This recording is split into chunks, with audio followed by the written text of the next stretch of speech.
Jack Penguin, and today I'm bringing you another LEGO Star Wars review. So today we're going to look at set number 9526, Palpatine's Arrest. This set includes 645 pieces and originally retailed for $89.99 back in August of 2012. Obviously, I got this set back in the day when it released. I believe this might have been a Toys R Us exclusive back in the day, but otherwise I am really happy that I do own this set within my collection. So getting right into this and taking a look at the box art right here, we get the 2012 box art with Darth Maul right there in the corner, which would also pretty much work for nowadays box art considering the Clone Wars era, and we really need some more Clone Wars sets. You know, I'm really happy with the ones that we are going to be getting this summer, but I really can't wait to see what 2021 brings. We do get the regular stuff off the side. We get this sort of background of Coruscant right here because that's where we're set. This is the first time that we've really ever seen this as a set. I'm really happy that LEGO made this particular scene, and then you do get quite a lot of very nice exclusive minifigures, including Kit Fisto right there, who is exclusive, though they don't note that he's exclusive only because he has that cape on his character. Taking a look at the very back of the box, we can spin this right around. We can take a look at some of the play features right here.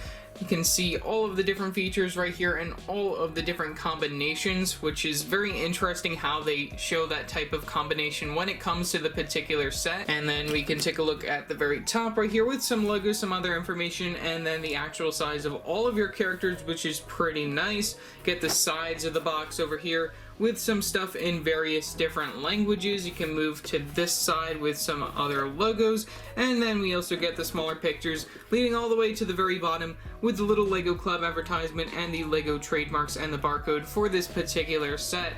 Otherwise, this box is rather beat up compared to when I got it back in the day. But yeah, that's really all that I have to say for that, so let's take a look at our instructions, minifigures, and final overall model.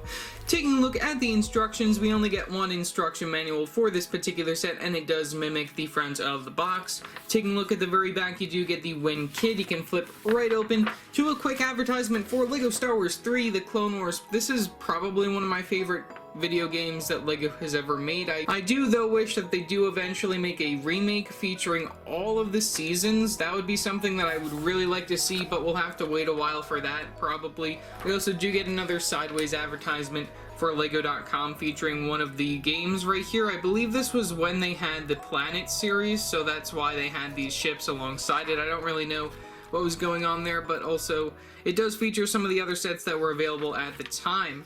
We do get our minifigures for this particular wave, which is pretty cool to see, which a lot of these sets aren't featured on this next page, though. We do get a page featuring some of the January releases. I do have these two battle pack reviews conveniently actually coming out this weekend, so you guys can look forward to those. As for these other sets, you guys can expect reviews on these two eventually. I do have a review up for both the TIE Fighter and the X-Wing Starfighter from this wave, though. You guys can check those out down in the description below right now. Moving one more page forward, we get the piece count for 2 pages, and then that does lead you to the final overall model for this particular set, which also features a different way of displaying this model compared to how it's shown on the box, where we do have the doors connected in between the main play area as well as the little landing platform, so that's very interesting.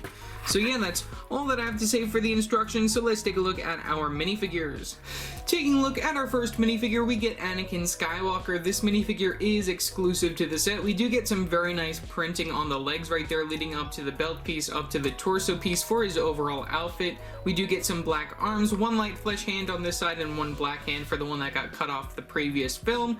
We do get one lightsaber inside this blue color right here, very nice to get that. And also I do have to note that the hilts shown within the instructions do show them to go this particular way, which I find it very odd and interesting how the instructions do show different ways of putting on the lightsaber hilt, and it really depends on what type of set you get. We also do get the under the neck accessory of this brown cape. Very nice to see 5 of these plain brown capes within this set. I really love getting that piece. That's a really cool accessory to get for your minifigures. You can take a look underneath the cape. We do get some printing on the back of the torso, which I even think is an amazing bonus since it is even covered up by the cape right there, so that's very nice to see.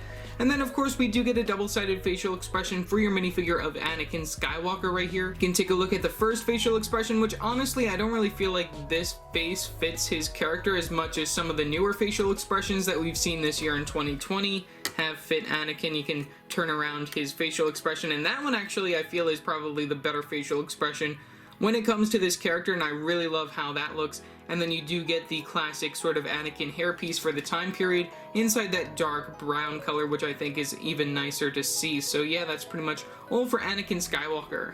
Not permitting you the rank of Master, we have Mace Windu right here. This character is also exclusive to the set. I do really like the torso printing for this particular minifigure. You can see that we do get some printing on the front of the torso for his overall outfit with his belt and everything, and then you can take a look at the back. There is no back printing, but you know, it's pretty nice to see that we do get some very nice printing on this character. We get some plain dark tan legs and some plain dark tan arms. We get 2 brown hands for the flesh tone right there, 1 lightsaber being inside this purple color, which is classic for Mace Windu right there. I do really like getting a purple lightsaber, and like I said, hilts are all the same within this particular set, facing that particular way. And then we only get the 1 facial expression since he is technically a bald character. And then we get the under the neck accessory of the cape inside that plain brown color, just like all the other Jedi within the set. So yeah, that's pretty much really all that I have to say for Mace Windu.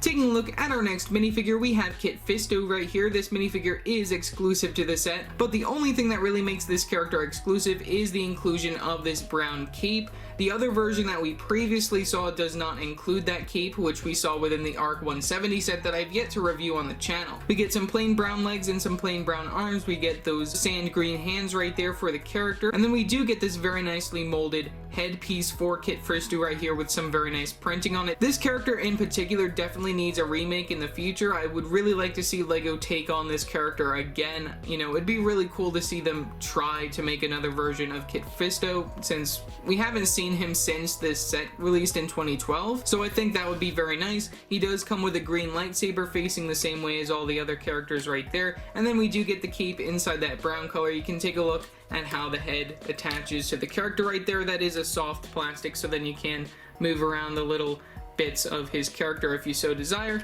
And then you can also take a look, there is no back printing on this particular minifigure. So yeah, that's pretty much all that I really have to say for Kit Fisto. Ready to butcher some names, we have Tin. This minifigure is also exclusive to the set, and this is the first time that we saw a non-Clone Wars version of his particular character. We do get some very nice printing for the front of his outfit right there on the torso piece. We do get some plain brown legs and some plain brown arms. We also do get the light flesh hands for the flesh tone. He gets a green lightsaber for his accessory right there. We also do get the cape right there inside the brown color. Can flip that up, and you can see that we do get some back printing on this character, which is a very nice touch as well.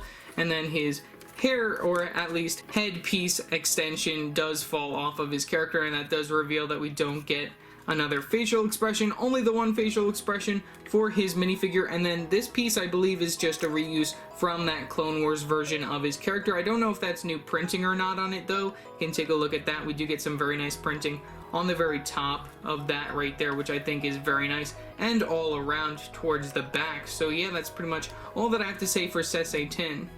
Taking a look at our next minifigure, we have Agent Kohler. I believe that this minifigure is also exclusive to the set, though we have seen this character previously within the Clone Wars, I believe. I don't really know. We get some plain tan legs and some plain tan arms. We get some brown hands for the flesh tone right there. We do get a blue lightsaber with this character, and some very nice printing for the front of the Jedi's outfit. You can take a look at that.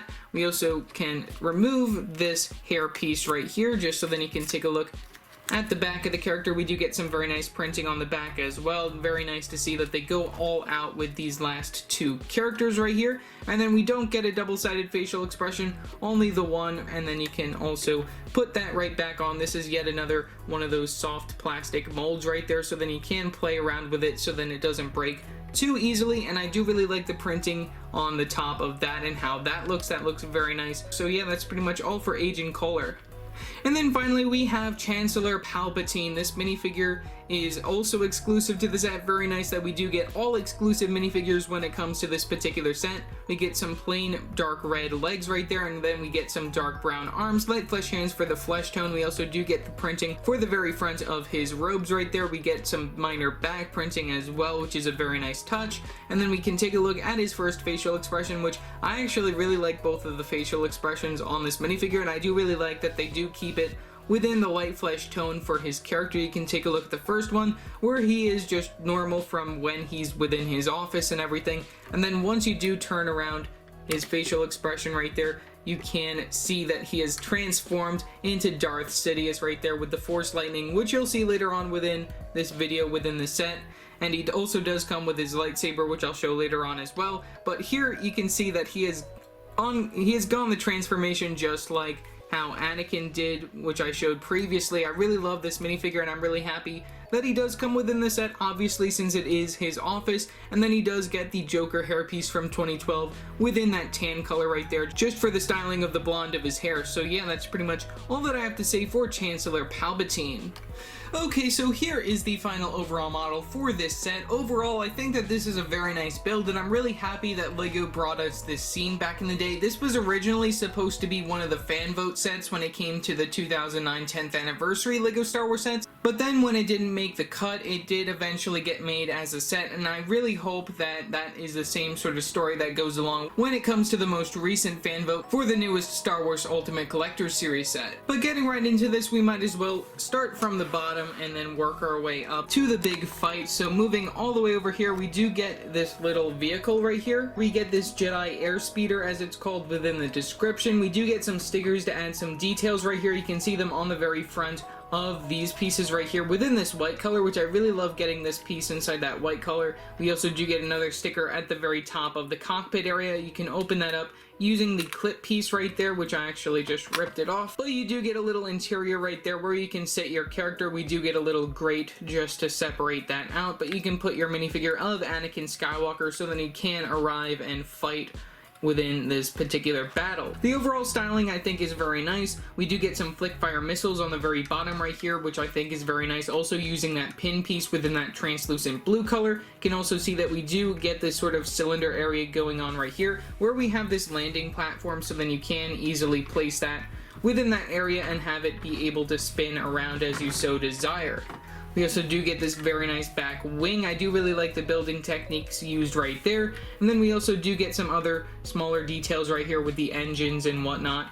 Going on from the very back, flick missiles, they sort of work the way that they normally do. You just flick it out into the distance, never to be found again. We only get 2 of those, 1 for each side right there. So yeah, that's pretty much really all that I have to say for this vehicle. You can put your minifigure of Anakin Skywalker, which I will do just probably later on within the video. Moving that out of the way, I might as well just take a look at the landing platform right here. We do get sort of like this circular landing area. We do get the area where you just want to place in this vehicle. We do get some translucent 1x2 tile pieces right here, just all around the edges, which I think is very nice. We do get this little stairway, which then leads you to the main front door area. So moving this just a little bit so then we can get a better look. I do really like seeing this sort of building technique right here, using the goblet piece right there with a cone piece on the very top. That's a really cool building technique, and I really like how that turned out. You can take a look at the doors. We do get these little nubs on the side, so then you can easily open up the door, so then you can reveal the entrance into the room. When it comes to the box to this particular set, we do get the entrance separate from the main landing platform. It does show it being one off to the side compared to the landing platform, which is just straight on right here. I do really like that there is the ability to adjust where you want to put things, or you can even put it on this side now that you think of it right here, since we do get the Technic connection on all sides. They're just very easily separating using the Technic connection. You can see the pin pieces on the end of that, and then you can also do the same to this side, and then we do get the pin pieces there, so then you can just readjust as you so desire. Like I said, you can just readjust it like this, and that's how it does show it when it comes to the box right there. So there's another look at how the set could possibly look if you want to just change it up a little bit. When it comes to the main build right here, this can also be separated. It is done in 2 parts, but I do like keeping this all together as it is. Right here, we do get this sort of main floor area right here, and I do really like seeing these wing pieces within that dark red color. That's pretty cool to see as well. We do get some little statues on the end right here using that LEGO Games character right there within that gold color, which I think is pretty nice. We do get this sort of same building techniques for these like 3 little areas over here. I do really like seeing these dish pieces just stacked up. It looks pretty nice, at least in my opinion. We do get 2 of these spinny plate pieces right here for these little chairs, so then you can sit your characters down right in front of Palpatine while he's within his chair. So placing your minifigures within the scene, which I think is very nice. You can place Palpatine within his chair. Might as well just keep the facial expression for the time being. And then you can place characters like Mace Windu within these seats and everything, which I do really like that they do keep the back of them being pretty low, so then it does work out if you do place a character right here. Since they do have these capes, it does drape off to the back right there, and it doesn't get stuck behind their minifigure or anything, or even ruin the cape too much. So that's pretty nice to see that. Can even probably even throw Anakin within here. Might as well do that. That might as well work for this particular scene. And then we have 2 Sith Lords and 1 Jedi Master right there. Taking a look from the other side, might as well just spin this around just so then you can see another view. I do really like seeing how you can see them through the window right there. That's a really nice view when it comes to this particular set. And then spinning us right back around, I'm just going to remove our minifigures one more time. When it comes to this sort of interior space right here, I do really love the building techniques used to make this desk right here, building on the side both ways, which I think is very nice. We do get a printed piece right there as well, which is a very nice touch. I'm just going to zoom in. I don't know if we'll be able to get a good look at that, but you can see we get one of those common printed pieces for the time period when it comes to Star Wars. I'm just going to move us around so then you can see that a little bit better. So there's a quick look at that printed piece. Very nice to see that. That's a 1x2 black tile piece. And then we also do get Palpatine's chair, which is a little farther away when it comes to where his desk is. That's the only little complaint that I have, but I think it's fine since on both sides we do get this sort of feature where we have these little areas that you can lift up. That can reveal other secret little details right here, like we do get Palpatine's lightsaber that for some odd reason has this golden hilt piece compared to everybody else who gets the other silver one right there. So then you can give Palpatine his lightsaber, so then you can even do that special trick where he does that special like flip jump, which is pretty fun. I do really like doing that when it comes to lightsabers, when you can do that. So that's very fun. And then we also do get another compartment on the other side right here, and this stores his Force Lightning right here, so that's very nice. You can give that to him. You just got to remove that out of the little slot, and then you can put it within his minifigure's hands. So removing the chair out of the way, it is quite easy to remove, though it does leave this 2x4 plate piece right there in black just in the middle of the room. Might as well remove that. And then you can also make this very special scene where you have Palpatine with his Force Lightning, and then you have Mace Windu right there. In addition, there is the ability to place them in this particular area, which is a little bit more in front of the chair, though we do get these little areas on the side I might as well show, which these are just some technical features that when you push down like this, it will launch your minifigures out into the air, which actually Mace Windu just completely got out of this situation, so that is pretty accurate to the scene though. But we do get the option of breaking the window right here in addition, which I think is very nice. So if you do have Mace Windu within this particular area, you can have him just standing with the window, and then you can have Palpatine right here using his Force Lightning. I'm going to try and position that right there. We have Palpatine with his Force Lightning in front of the window. We do get this area from the very side, which this little area, this is just a small little Technic pull out area. So when you pull this out right here, that will drop the window back right here, and then that does bring Mace Windu falling down to the ground, down to Coruscant, and probably dying right there. We have really no idea if he survived that or not, but I doubt it. Here we go. That's one of the big main play features. I'll just show that from this side one more time, and then from the other side, you just pull this area out like that, and then it drops the windows down from there, and then that does break the windows from the very front. It's a pretty easy play feature, you know, that's really just a bunch of Technic connections, and like I said, we do get that sort of like launching option right here, where you just push that down and it does release the character flying backwards. So that's another really cool play feature that you can see within this particular set. So overall, I think that this set is a very nice deal. You do get all of these minifigures being exclusive within the set, and then the overall model I think is a very nice play set. I do really like all of the different features right here and all the different references. I also do really like a lot of the building techniques, like for example, we do have Palpatine's desk right there, a lot of the building on the side, and I do really like the feature of being able to break the windows right there. That's a very cool thing. And then another very nice part of the set is the ability to adjust how you lay it out. out right here with the little landing platform and also the front door entrance area to Palpatine's office. So yeah, that's pretty much really all that I have to say for this particular video. Leave your thoughts down in the comment section below what your thoughts are on this set. Also remember to like and subscribe and hit that bell icon so every time I upload a new video. So yeah, that's it for now, and I will see you next time. Bye!